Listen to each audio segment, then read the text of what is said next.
Namaskar. Every great journey begins with a single step, and yours can begin with Bhagavad Gita Chapter 1, guided by Jaya.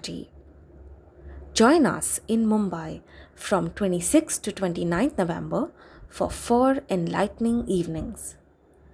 Enjoy insights that offer clarity, strength, and peace in today's fast paced world. Click the link in the description box to join Jayati's WhatsApp community and receive updates. And now, let us begin Bhagavad Gita chapter 5.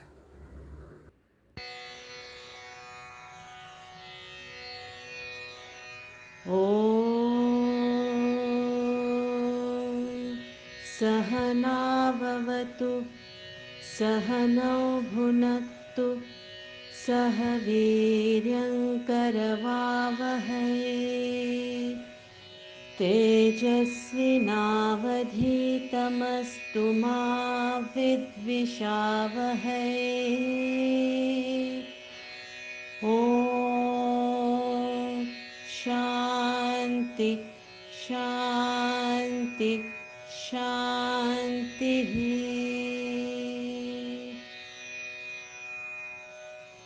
Overcome the action replay, like whatever What do you mean by action replay? whatever the things that have happened in the past that gets we think about those things. Regrets of the past. Now, the past is over and done with. You can't do anything about it. But you can do something in the present so that your future is assured. See, the future is a continuation of your past modified in the present. You get it? So, whatever you've done in the past, you can't correct. But what you can do is you can bring about modifications in the present so that your future changes. So, if you continue to dwell on the past, you are not doing anything. So, the past will again haunt you again and again. Whereas you leave it behind and start afresh every moment. You learn from your lesson, you learn your lesson from the past and correct yourself. That's a positive way of looking at it. Okay? Means both the things, positive, good things also as well as bad things also. Yes. If you dwell on the past good, you get attached to it. If you dwell on the past bad, then you get agitated. Both are bad. So whenever we think all those things, how to tell the mind that you should not go into it. Your intellect should be sharp. Like you have to scan over it. Intellect should scan the mind, the thoughts of the mind. Okay? So, we completed the 4th chapter last time, and now we move on to the 5th chapter.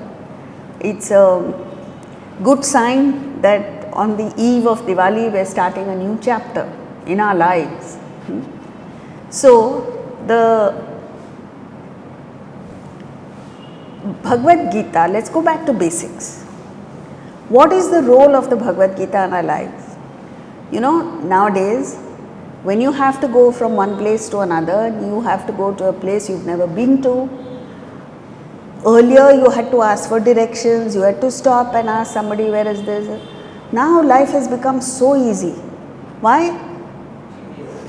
You have GPS, maps, online. All you have to do is type in your destination and then you're never lost.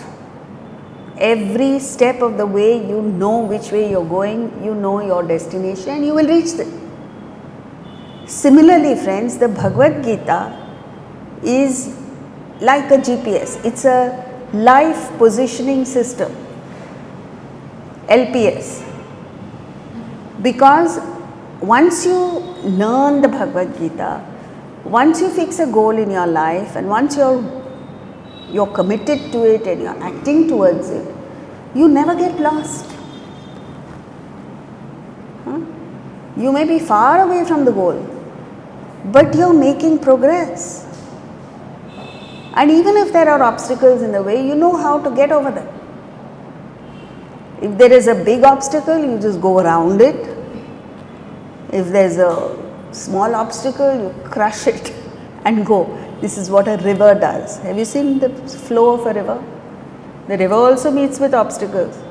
If there is a huge boulder or a hill in its way, what does it do? It doesn't battle with the hill. It simply goes around it.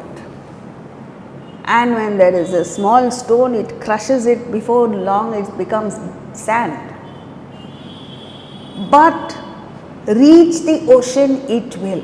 There is no river that does not reach the sea.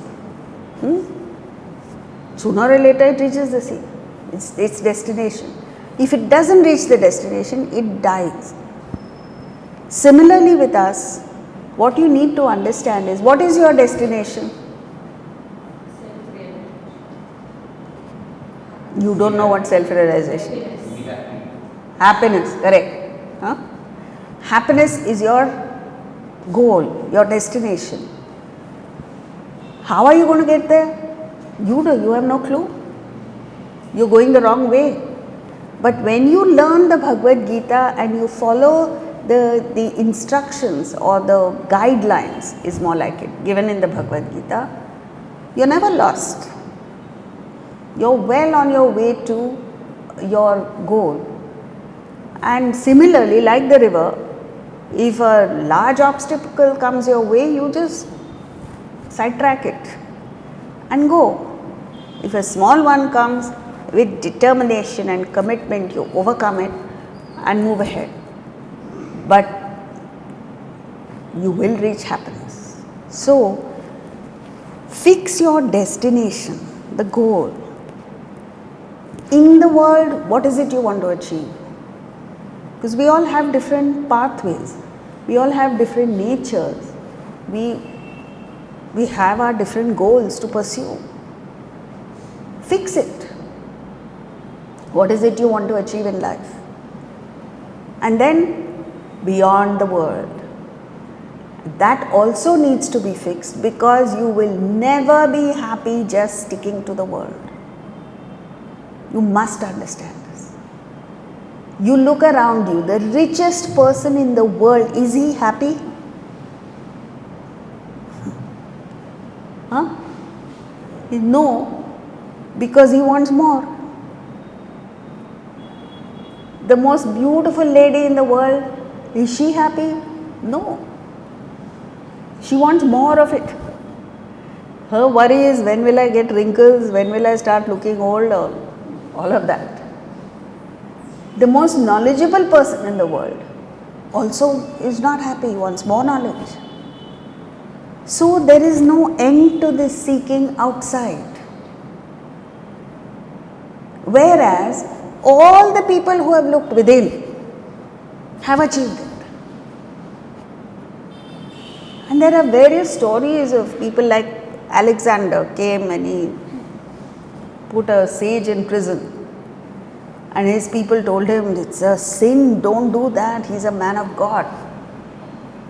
So he wanted a face-saving device. So he goes up to the sage and says, ask for anything, I'll give it. He doesn't ask to be released from prison. He says, I don't want anything. You're looking after me so well. You're giving me 3 meals a day. You're giving me a place to live in. What place to live in? Prison. Then he finally, because he forces him, he says, no, you must ask. He says, can you please step aside and allow the sunlight to come in? This is it. There are stories of Shiva's disciple.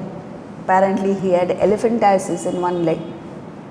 And Shiva and Parvati were going in the heavens. So Parvati looks at him and says, look at your disciple, he is in such bad shape. Why don't you take care of him?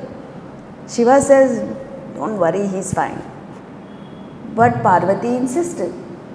So they both came down, and this disciple was so overwhelmed at having the darshan of the Lord.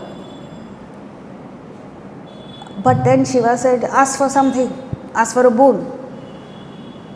He said, Maharaj, you've given me everything in life, what can I ask for? But Parvati was nudging him, so he insisted. So helplessly he looked down at his leg and he said, Maharaj, let the elephantiasis shift from my right leg to the left leg. You know, all these stories sound ridiculous. But you must understand where it comes from. A state of complete fulfillment and abundance. And then you must think, how can the guy with elephantiasis feel fulfilled? How can the fellow who's been put in a prison feel fulfilled? That is the thing. That is what we should think. And here we are, constantly asking for things. Never fulfilled. Let's say you want to go Diwali shopping and you want to buy whatever. Let's say a new car. Until you go and buy the car, you are convinced that your happiness lies in the car. The moment you buy it and you're driving that car back home, how do you feel? Your happiness then shifts to what? Arey, I don't know who will come and scratch my car. Or how am I going to pay the AMI on it? I don't know, whatever. Immediately, the moment a desire is fulfilled, your happiness shifts to something else. So constantly, your happiness is dependent on a future achievement or acquisition. You are never happy in the present. Which is why Swami Ramatirtha said, if you are not happy with what you have, you will, as you are, where you are, you will never be happy. Because your happiness will constantly be resting on something that you want to acquire in the future. So we must shift from manoranjan, which is entertainment of the mind, excitement of the mind, to atmaranjan, fulfillment in Atman. Every day when you wake up, that's why we say study the Bhagavad Gita every day.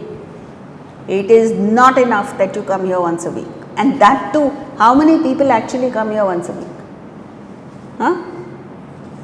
Suddenly you wake up on Wednesday and you have nothing better to do, so you say, Arey, chalo yaar, let's go. There is no commitment. So it's not enough. Why is it not enough? Because the law is as you think, so you become. And at least, never mind thinking of Atman, that you can't think. At least think of something beyond yourself. And constantly. Like, whatever be your vocation, if you're a teacher, you must constantly think, how can I get this subject across to my students in a better way, so that they absorb faster. And then, what is the purpose of education? A teacher must think that. There's a child recently in a math exam, and she's not one of the better students. She solved 2 problems which nobody else in her class solved. So there are some 38-40 children in the class. All the class toppers, people who get 98%, 100% in math, could not solve those 2 problems. This girl solved it, who just about passes. She's not a topper. And the math teacher told her and her parents that this is absolutely amazing because she is a clear thinker. And the purpose of math is to make people think clearly. It's not about getting marks. In fact, the purpose of education is that. So, you must have the broader vision of life itself. What am I doing with myself? Is my life just this day to day? You wake up in the morning, have breakfast, go to sleep. Is that all there is to life? Or is there something more? And if you think there's something more, your life changes. You bring about a change within you and through you outside of you. You can change the whole world then, once you change yourself. So that vision must be there. Otherwise, it's not worth it. So what do you do in business? At the end of it all, what do? You earn a little money. And then what do? I spend a little. Majority of it you leave behind. For whom? Who gets it? Who knows? There's a man in our building, okay? He died and he wasn't married, he didn't have children. So who did he leave? He wrote a will. You know who he left that flat to? 2 people. His servant and his best friend. I mean, he had only one friend in life. So now the society is in a quandary because the servant is going to inherit that flat. Amazing, isn't it? And the guy had no clue that he was getting it. So you struggle all your life to earn money and it goes to somebody else. And the question we should ask ourselves, then why am I doing all this? For whom? At least enjoy what you have earned. But you can't because you're busy running after more. So, the 5th chapter is about renunciation in action. Renunciation and action are not contrary to each other, they are not mutually exclusive. They go together. Only then it makes sense. When you act in a spirit of renunciation, then your action becomes top class. And while you cultivate renunciation, you perform dynamic action, then you are a renounced person, And that is the beauty of the Bhagavad Gita, where it is set against a backdrop of a battle, war, and yet in that it's one of the most agonizing things to be in the middle of a war. With whom? Your own people. But in that, Krishna instills this spirit of renunciation, and then everything is put in place properly. And Arjuna gets up, fights the war, and wins it. And so will we win our little battles. We also have our battles, isn't it? In Mumbai city, just to get to work on time is a battle. To go through your daily life itself is a battle. So all these battles we'll be able to overcome if we learn this very important chapter, which is renunciation in action, not renunciation of action.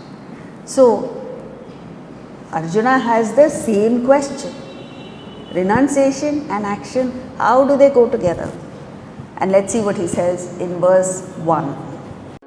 Arjuna uvacha sannyasam karmanam Krishna punaryogam cha shamsasi yachreya etayorevam तन्मे ब्रूहि सुनिश्चितम्.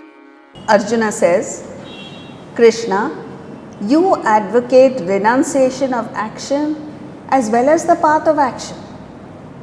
Which of these two is better? Tell me decisively. So, Arjuna, like us, is confused. He doesn't know which of the two is better, renunciation of action or the path of action. So, let's take a look at the overview of this chapter.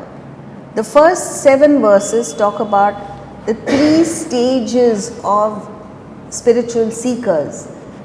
Yogi at the beginning of the spiritual path, sannyasi, one who is well on the way to spiritual enlightenment, and jnani, who has reached the destination, who has reached the state of self-realization. Verses 8 to 12 deal with their approach to action. How do they act? So, it's not the action that determines the quality of the action, it is the intention behind it.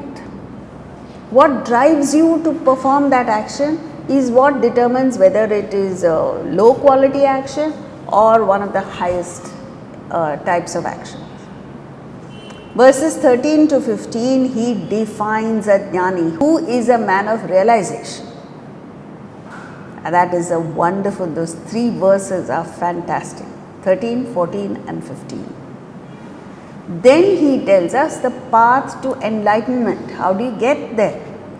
Verses 16 to 21. And then, because the next chapter is Dhyana Yoga, the yoga of meditation, 6th chapter.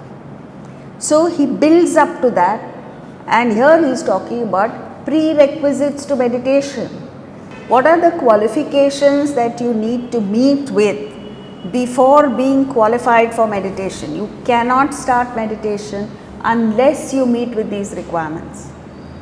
And then he introduces the concept of meditation in the last few verses 27 to 29.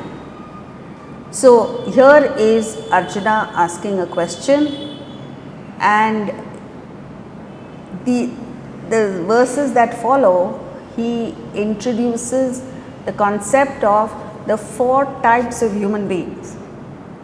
2 broadly speaking. 1, bhogi, people who go out into the world to fulfill their desires, their materialistic, their worldly, and they want objects of desire.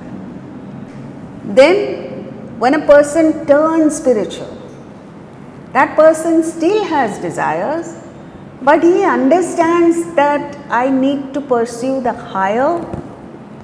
So, in and through the desires that he is working around, he has a higher ideal and he is working towards reduction of desires. So, he is moving in the right direction, but he still has desires. So, he needs to be an active person. Then, when he is successful and sheds the bulk of his desires, he is left with very few desires, which are desire to gain realization, desire to serve the Guru who has played a stellar role in his life, and to do service to the world, loka sangra, to work for the well-being of the world. That's all that he has no selfish desires. And the last is jnani, the person who has reached the state of realization. So, verse 2, Krishna begins his answer. Shri Bhagavanuvacha Sannyasa Karma Yogascha Nishreyasa Karabhubhau Tayostu Karma Sannyasat Karma Yogo Vishishyate. Shri Bhagavanuvacha, Krishna speaks. Renunciation and the path of action both lead to the highest bliss. But between the two, the path of action surpasses renunciation of action. Now, you might be confused. We all know that renunciation is way ahead of action. Then why does he categorically say path of action is superior to renunciation? Because he's talking to a person who needs to act. Here is Arjuna, who has laid down his bow and arrow and said, I will not fight, means I will not act. Yet he is at the yogi level. He has a lot of desires. So he needs to act. You see, this is something that we need to learn. If you have too many desires and you believe that I have turned spiritual, so you stop. You stop that desire getting fulfilled. You say, oh, I've turned spiritual, so I must not watch movies. I've turned spiritual, so I must not listen to pop music or Bollywood music. I'm not saying you should. I'm only saying you have desire for it and you stop it. That is not the way out. Because what will happen? The desire will fester inside you. There is no outlet for the desire. That's not the way. The way out is to get rid of the desire from within, from its very root, which is in your mind. And that is the path of action, karma yoga. So, very definitely he says, path of action is superior to renunciation of action. So, it depends on where you are. If you are in the first stage of spiritual development, you've just turned spiritual, you have a lot of desires, the way out, the path is path of action, karma yoga. What is karma yoga? Karma yoga is to work in a spirit of service and sacrifice with the attitude of giving for a higher cause. In the area of your swadharma, means your predominant desires. So what are you doing? You're fulfilling your powerful desires, but because you're working for a higher cause, it doesn't boomerang back on you as more desires. And the insignificant desires, small desires, get sublimated because you're so fulfilled pursuing the higher. So you must understand what karma yoga is. But for a person who has already shed his desires, he is not motivated to act because he doesn't have desire. Tell him, earn a lot of money, he is not interested. Gain power, become Prime Minister, not interested. What is he interested in?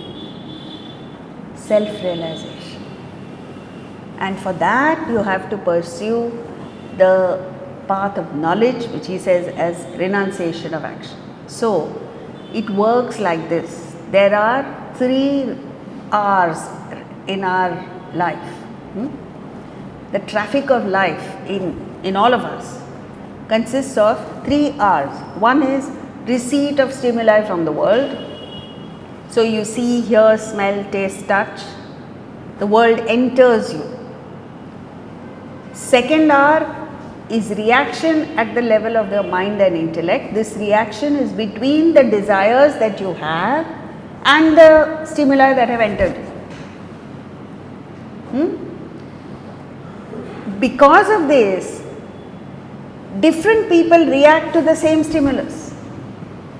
Like right now you are listening to the 5th chapter of the Gita, right? All of us are not going to react in the same way. One person says, oh, I love this idea, whatever idea it is. Second one says, oh, I find 5th chapter too boring. I'll wait till you enter the next chapter. Third person says, wow, it's the most fascinating thing ever. So there is a variety of reactions based on what? The desires within you. The receipt, the stimulus is the same. All of us have received the same. But the reaction is different depending on the quality of desires that we have in our mind.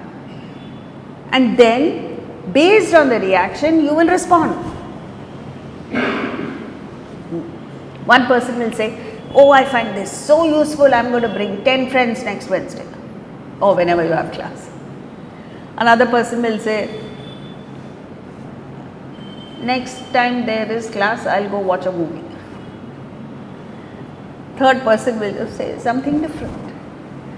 Now, there are two broad categories of people, okay? The one with too many desires will react to almost every stimulus that enters. Let's say husband and wife are watching TV, or two people are watching TV. What are they watching? A cricket match that is going on. Both friends totally passionate about cricket. But then there is a commercial break. So, the first commercial break, let's say, is about a new car that has been launched. Now, don't go watching TV for that. I don't know what is being launched. So, both people watch the same ad on TV. One has a desire for cars, right? So, he picks up that and says, sounds like a nice car, maybe I should go test drive it. That's the reaction.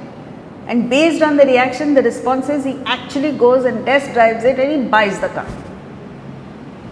His friend, second guy, totally fulfilled. He is very happy with the car he has. He has no desire to buy. It registers with him. So he knows that's a new car that's been launched. The stimulus reaches him. There is no desire, so that there is no reaction. It dies right there. Now, because it dies, there is no response. He doesn't test drive, there's nothing going on in his mind. It just dies. Like this, you go through life. The person of action is reacting and responding to many stimuli that enter him. The person who has less desires, the whole world can enter him. He may be bang in the middle of New York, Manhattan. There's so many stimuli, but no reaction, no response. He is in an oasis of peace and tranquility. You get it? So it's like this. In a chemistry lab, you go and there are two test tubes. One test tube already has a substance in it. The other, nothing, empty. And you pour acid into both the test tubes. You pour acid into the one which already has a chemical. You have to be very careful, because otherwise what happens? There is a reaction and there is effervescence. And if you pour too much acid, it will come out and you will get hurt. The other one, you pour any amount of acid into it, no reaction, no response.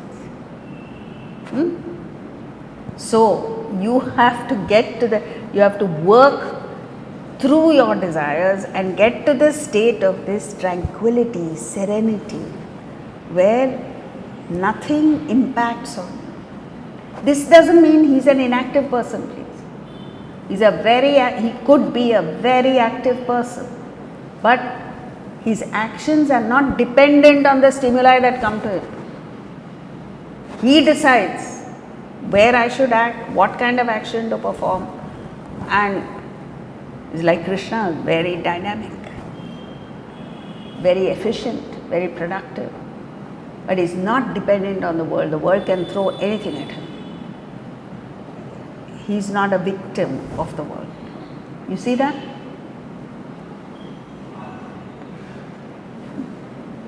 Next verse, 3.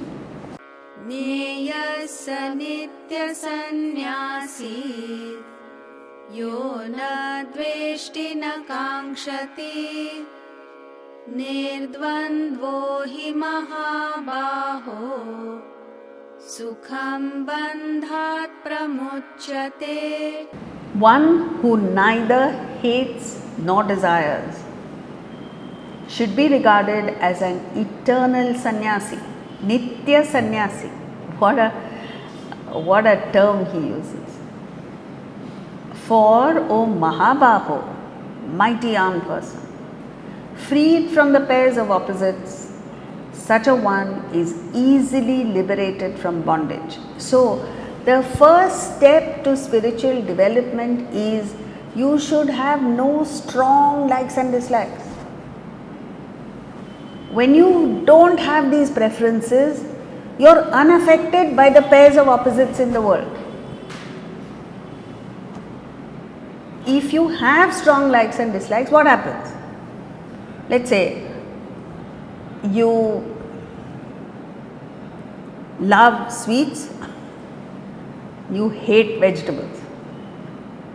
There are children like that. There's a girl, 15-year-old girl who has never eaten vegetables in her life. So what happens to her? She goes on a camp, school camp, and what do they give? Vegetables, dal and rice. She comes home saying, I was miserable, it was a horrible camp. Why? Because she doesn't get what she likes. She doesn't get pizza, burgers, stuff like that. So she is unhappy. She cannot be happy. Let's say you take another person who may have preferences, but is okay, likes vegetable. So whatever he is given or whatever she is given, she is happy. She doesn't focus on food, she focuses on having a good time at the camp. You see the difference? So here is a person, if you have strong likes and dislikes, you are positioning yourself for sorrow most of the time, because the world cannot cater to one person. You have your preferences, the world is full of pairs of opposites. There is always a clash between them.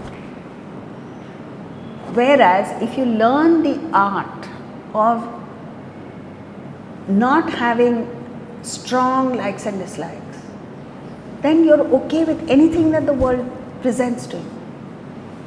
And how do you not have strong likes and dislikes? Rise to a higher level. So let's say the example of this girl, if her attention is on the hiking and the experiences of that camp, the children go on a hike, they go maybe swimming, they cook, they, I don't know, whatever it is, that the activities are so fulfilling that it doesn't matter what the food is.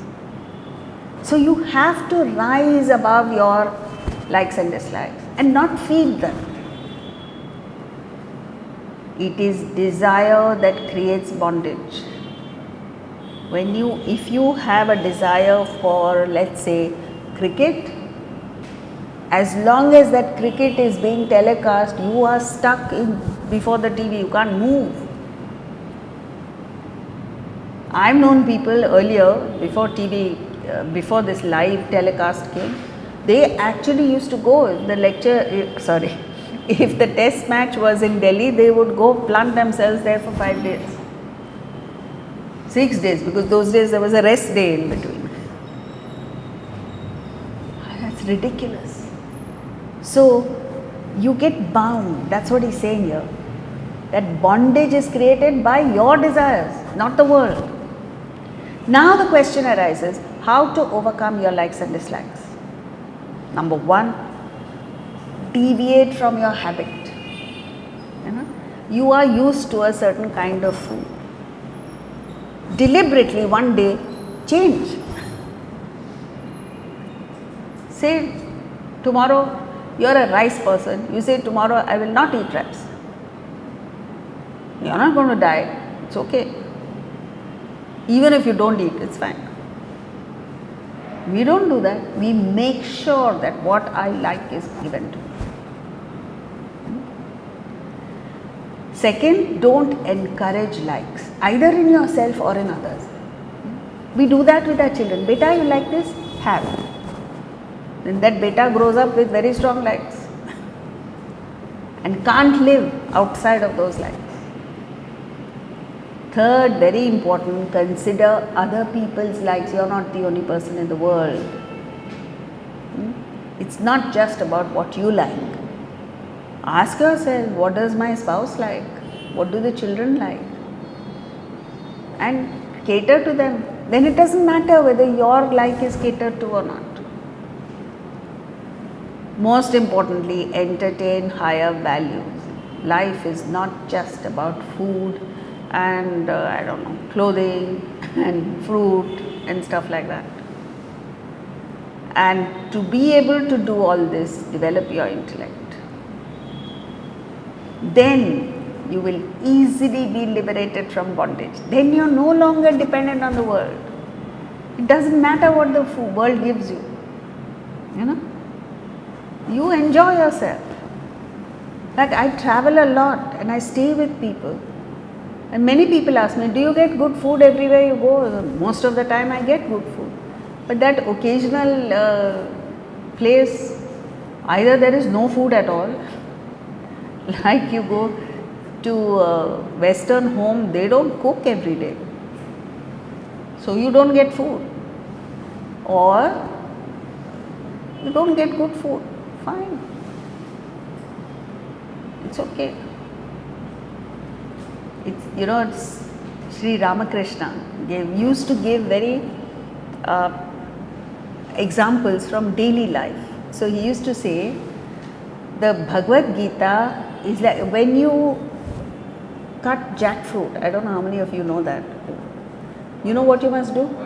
Oil, correct. You have to first oil your fingers, because otherwise there is a sticky glue-like thing which never leaves your fingers. It's very difficult to get it out of your fingers if you don't oil your hands. So Sri Ramakrishna said, before you live life, learn the Bhagavad Gita, because the Bhagavad Gita is like oil. It protects you from that sticky nature of the world. What is sticky nature? You get attached. And that's a horrible thing. So, verse 4. Sankhya Yoga Pruthak Balaha Pravadanti na Panditaha Ekamapyasthita Samyak Ubhayor Vindate Phalam. Children speak of Sankhya, knowledge, as different from yoga, action. Not the wise. One who is truly established in one gains the fruit of both. So, see the basic difference between children, balaha, and the wise, panditaha, is that children or immature people see differences. In the same thing, the wise see unity. It depends on your perception. Within a family, if you are petty-minded, you will see differences. You will see one child is smart, the other child is little slow, the husband is whatever it is, the wife is something else. So you see sharp differences. But a person who loves all of them or has basic belief that we are all one, sees unity, and then even though he knows there are differences, he overrides them with this feeling of oneness. Like a parent never sees differences between children. It's only outsiders who see. So that is the basic. And then he says, one who is truly established in one gains the fruit of both. Means, see, it's like the new metro has started, Aqua Line, which starts at Cuff Parade and it reaches RML Colony. So whether you get on to the metro at Cuff Parade where it begins, or at Prabhadevi, which is on the way, does it matter? Eventually the destination is what? RML Colony. So both are going in the same direction. Similarly, It doesn't matter whether you're a person of action or you're a renounced person. What matters is the direction in which you're moving.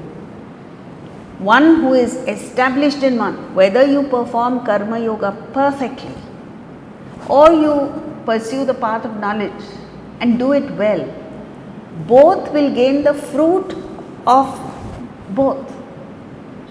What is the fruit? Realization. So the direction in which you're moving matters more than where you are. Next verse. Yat sankhya prapyate sthanam tad yogairapi gamyate ekam sankhyam cha yogam cha ya pashyati sa pashyati. Yogis, active people, also go to the realm obtained by the Sankhyans, the contemplative ones. That person sees. This is a beautiful phrase. Yaha pashyati saha pashyati. That person sees, who sees Sankhya, knowledge, and yoga as one.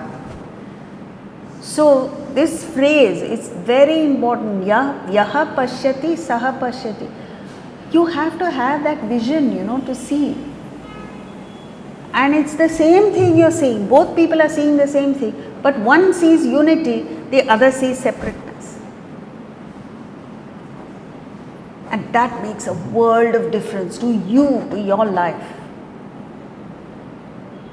You see, and it depends on your identification and the affection, basic affection you have for people. A person who loves his family doesn't see differences among the family. And invariably there are differences. One is more selfish, the other is more unselfish. One is more assertive, the other is very mild. One has strong likes and dislikes and so wants his way all the time. The other is a giving person. But when you look at it from the totality point of view, from the parent's point of view, to the parent it's all one. The children, the daughters-in-law, sons-in-law, the grandchildren, they are all my family. When you see that, even though there are differences, you are not affected by it. You don't act on it. So bhogis, now where must you see the oneness? You see people around you, there are 4 categories of people, never mind the last 3. Bhogis indulge. And if when you see a materialistic person, a bhogi, you don't pass judgment on the person and say they are materialistic. You just understand, here is a person with too many desires, and what else will he do? He will go out into the world. Yogis act, means act for a higher ideal. And sannyasis contemplate. When you understand this basic truth, then you don't start pushing your way into people. Even students in school, in colleges, there are the studious types, the nerds as you call them. They are focused on getting marks. They will get 98, 99%. And if they get 95%, they'll sit and cry. And then there is the other end of the spectrum, a category of students who is just about passing, or 1 or 2 subjects he fails.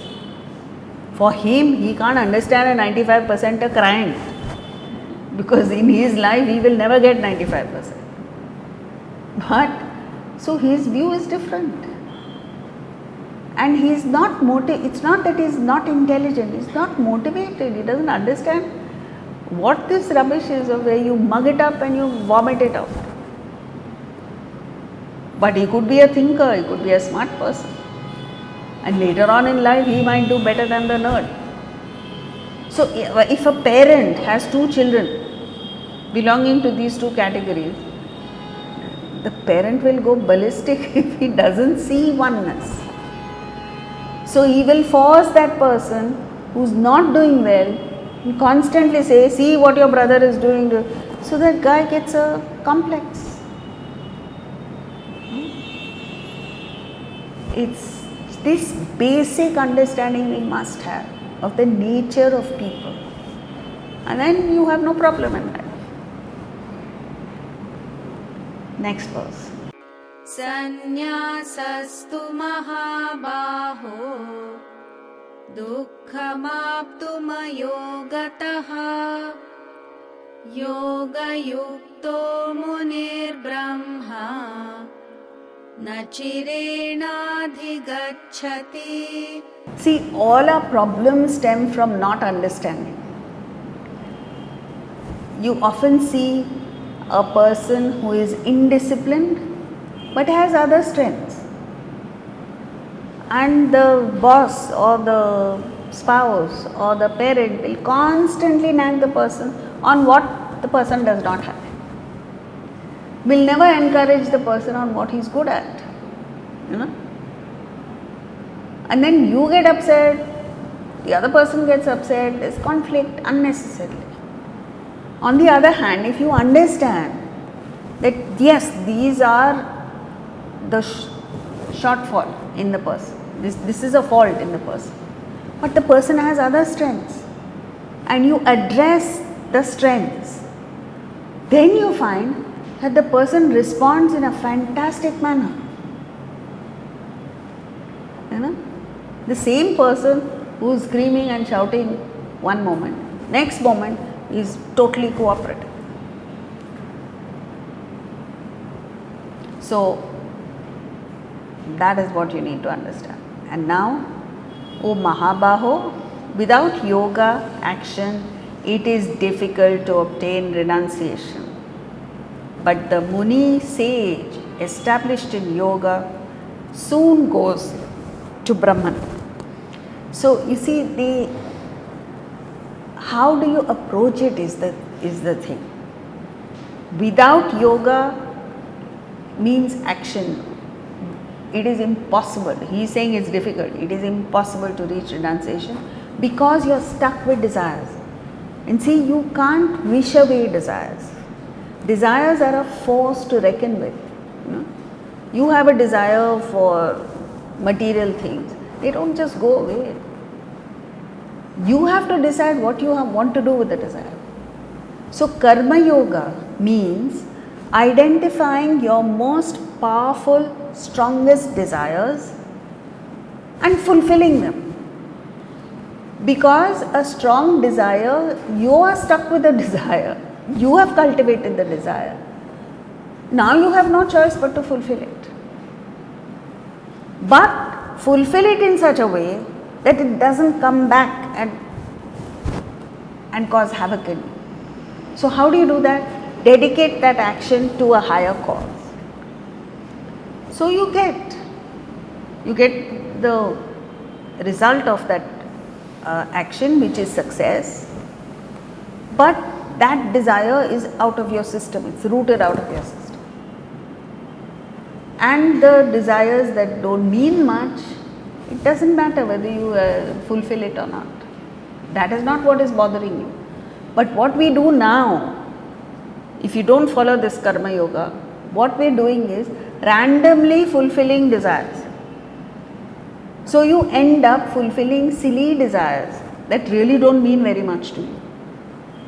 As a result of which you have neither the time nor the resources nor the money to fulfill your most powerful desire. So you are left a frustrated person. Let's say there is a person who has a very strong desire for music. I met such a person in the afternoon. But he didn't pursue it. What did he do? Join IIT. Became an engineer. So he's a successful person in terms of worldly thing, he's got money. But this deep rooted desire for music has been left unfulfilled, and he is now all past 75. When is he going to learn music? Impossible. This Janma is out. You should never get to that state. because you are positioning yourself for frustration. You get it? So you must identify your swadharma, means your most powerful desires, and give vent to it, fulfill it. So that requires commitment to yourself, never mind anything else. At least you must be committed to yourself, right? And when you're committed to yourself, then you view it as nachirena, that's what he's saying. Nachirena means you will get it before long. Now before long can be 7 janmas, can mean 7 years, can mean anything. But for a committed person, it doesn't matter. Like when Federer or Nadal started playing tennis, Federer himself said that in an interview. He didn't think that someday I am going to be the highest, GOAT, greatest of all time.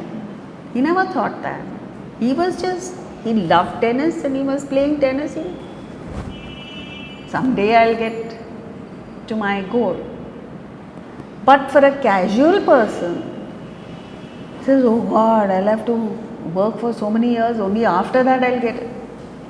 Or like a cricket person, a cricketer can say, when am I going to be selected to the test team? 11 guys out of 1.4 billion people, what are my chances?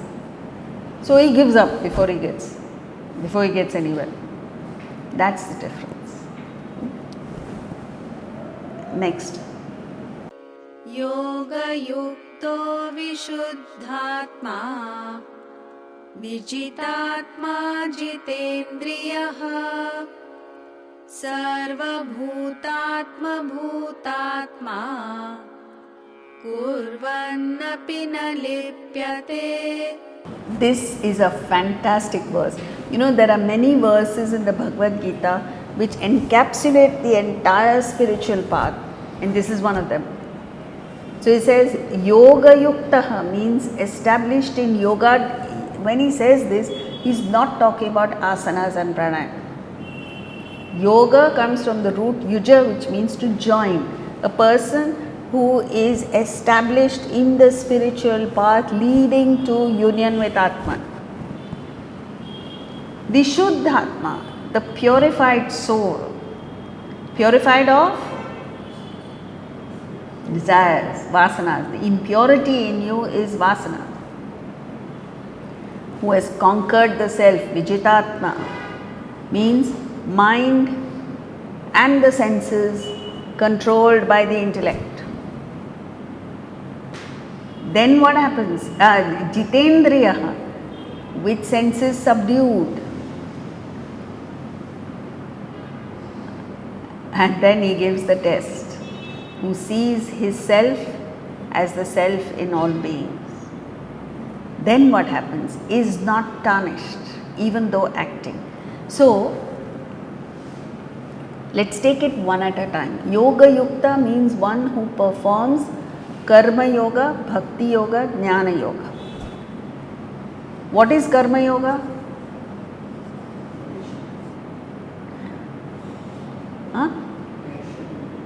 Action.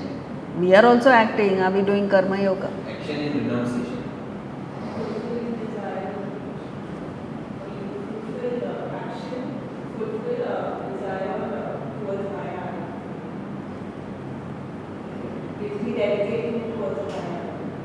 You're close. What is Karma Yoga? Without You know why I'm asking? Because if you don't know what it is, how are you going to practice it? I just said, how many times I repeated it? Sorry, say that again.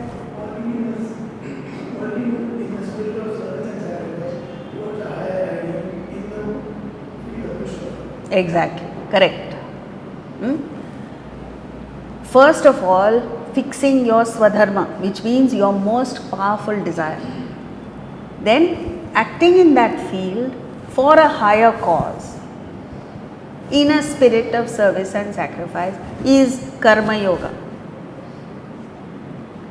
Now, what is Bhakti Yoga? Is it just singing bhajans, going to a temple, church or mosque? What is it? What is Bhakti? To be surrendering ourselves.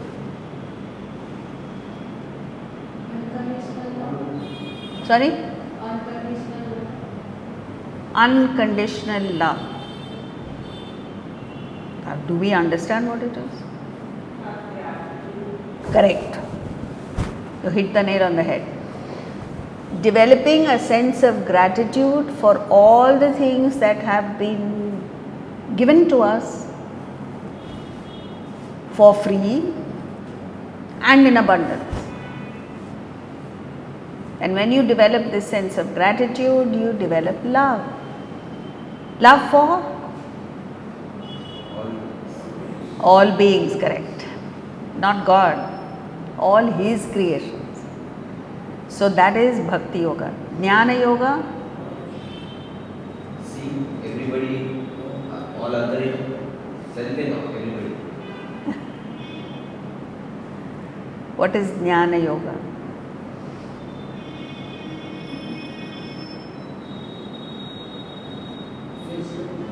Scanning our intellect. To understand the difference between the permanent and the impermanent.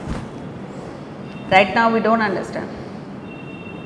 And because we don't understand, we consider impermanent as if they were permanent. And then when they go, we are left crying. So the basic thing is, everything in the world is impermanent. Isn't it? So the search for the permanent is Jnana Yoga. If you do all of these, then you become purified of vasanas, because vasanas desire is for the world. World itself is impermanent. You lose the value for it. So you're not interested in the world. You are interested in higher things, in the permanent. So you become free of vasanas. Then Vijitatma, you develop the intellect so that you have control over both the mind as well as the intellect itself, because the intellect goes towards the world. It's planning, scheming, manipulating, maneuvering to obtain more of the world. So one part of the intellect, the subtle intellect, the conscience, has to control the gross intellect and the mind. And to achieve all of this, you must have sense control. Again, intellect does that. Jitendriyaha. So start tonight when you go home. So what is sense control? How much you eat dinner. It should not be too much, but it should not be too little either. Just right. You know, that's an art. I guarantee you, if you are able to stop eating exactly at the right time, hats off to you. Most of us go wrong one way or the other. There are people who starve themselves, and then there are people who overeat at every meal. So, if you do all of this and you see yourself in all beings and all beings in the self, this is the test of perfection. Then you are not tarnished, means you don't add vasanas, desires, even though acting. So, action is not what causes desires. It's your attitude. Where is your mind? Basically, there are three types of actions: selfish, unselfish, selfless. A jnani belongs to the selfless category. So, when you act selflessly, means you are not interested in anything for yourself, nor are you doing it to achieve anything for others. Why are you doing it? Because you ought to. Just as the sun shines, the birds sing, rivers give water, flowers give fragrance. In the same spirit, you do what you have to do. No ifs and buts, nothing to achieve in life, because you're totally fulfilled. What a state. You must at least visualize that and then see the difference. Every moment we want something or the other. Huh? Even if you're sitting in a cab, sitting in your car, going somewhere, your mind is full of thoughts. How are you going to stop that? Full of desires. And this sense of emptiness haunts us right through life. So you must ask this question, when do I reach that state of fulfillment, of selflessness, where you do it, why? Because you must, otherwise you die. Just as a flower gives fragrance because it must, otherwise it dies. A bird sings because it must, otherwise it dies. So must you do whatever you have to do. And then that straight away you get to the highest state of action.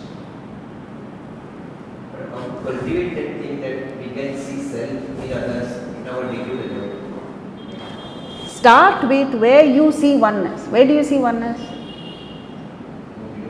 You don't see? You see oneness in your family, right? With your spouse, with your children, you see oneness. Hopefully you see oneness with your siblings also, I mean to some extent. And wherever you see oneness, you see how you feel. And where you don't see oneness, see how you feel, observe the difference. And then try and slowly expand that feeling of oneness. Would you say you have to develop camaraderie? Yes. Feel for others. Right? There is no reason why you should dislike your neighbor's children and love only your children. There is no reason why you shouldn't reach out to people who are not in your family. A basic consideration. So that's how you expand. Consider all your countrymen as members of your family.